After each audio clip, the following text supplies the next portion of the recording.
గౌరవ ముఖ్యమంత్రి చంద్రబాబు నాయుడు గారు, గౌరవ ఉప ముఖ్యమంత్రి పవన్ అన్న కలిసి రాష్ట్రాన్ని అన్ని రకాలుగా అభివృద్ధి చేస్తున్నారు. గౌరవ ప్రధానమంత్రి గారు రాష్ట్రానికి పూర్తిగా సహకారం అందిస్తున్నారు. ఏకంగా ఆంధ్ర రాష్ట్ర ప్రజలు కోరిన అన్ని కోరికలు ఈ రోజు గౌరవ ప్రధానమంత్రి గారు తీర్చుతున్నారు. దానికి కారణం ఒకటే, మొన్న జరిగిన ఎన్నికల్లో 25 స్థానాల్లో ఎప్పుడైతే కూటమి పార్లమెంట్ 25 స్థానాల్లో కూటమి ఎప్పుడైతే 21 స్థానాలు గెలిచిందో, ఎస్ ఆంధ్ర రాష్ట్రం ఇప్పుడు ఎన్డీఏ వెనకుంది.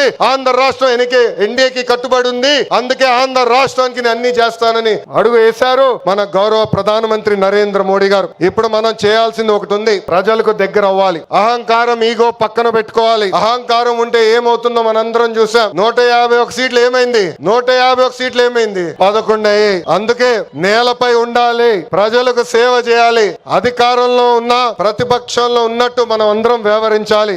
చిన్న కుటుంబంలోనే సమస్యలు ఉంటాయి. 3 పార్టీలు కలిసినప్పుడు చిన్న సమస్యలు రావటం సహజమే. ఈగోలు పక్కన పెట్టండి, అందరం కలిసి పనిచేద్దాం. విడాకులు, మిస్ ఫైర్లు, క్రాస్ ఫైర్లు ఎట్టి పరిస్థితుల్లో జరిగేదానికి లేదని ఈ సభాముఖ కార్యకర్తలందరికీ నేను తెలుపుతున్నా. ఈ మహానాడు వేదికగా ఒక ముఖ్యమైన విషయం ఆంధ్ర రాష్ట్ర ప్రజలకి నేను చెప్పదలుచుకున్నా. ప్రభుత్వ కొనసాగింపు చాలా చాలా అవసరం. ఒక రాష్ట్రం అభివృద్ధి చెందాలంటే ప్రభుత్వం కొనసాగించాల్సిన అవసరం చాలా ముఖ్యం. 2014లో కట్టుబట్టలతో మన ప్రయాణం ప్రారంభించాం. 2014 నుంచి 19 వరకు సంక్షేమ అభివృద్ధి జోడి ఎద్దుల బండిలాగా మనం నడిపించాం. 2019లో విధ్వంస పాలన వచ్చింది, విధ్వంస ప్రభుత్వం వచ్చింది, ఒక సైకో ముఖ్యమంత్రి అయ్యాడు. దానివల్ల ఆంధ్ర రాష్ట్రం 30 సంవత్సరాలు వెనక్కిపోయింది. ఆంధ్ర రాష్ట్రం చాలా ఇబ్బంది పడింది. ఒక్కసారి ఆంధ్ర రాష్ట్ర ప్రజలు ఆలోచించాలా. గుజరాత్ లో బీజేపీ వరుసగా 7 సార్లు గెలిచింది. ప్రభుత్వ కొనసాగింపు వల్ల ఈ రోజు గుజరాత్ లో అన్ని రంగాల్లో వాళ్ళు అగ్రస్థానంలో ఉన్నారు.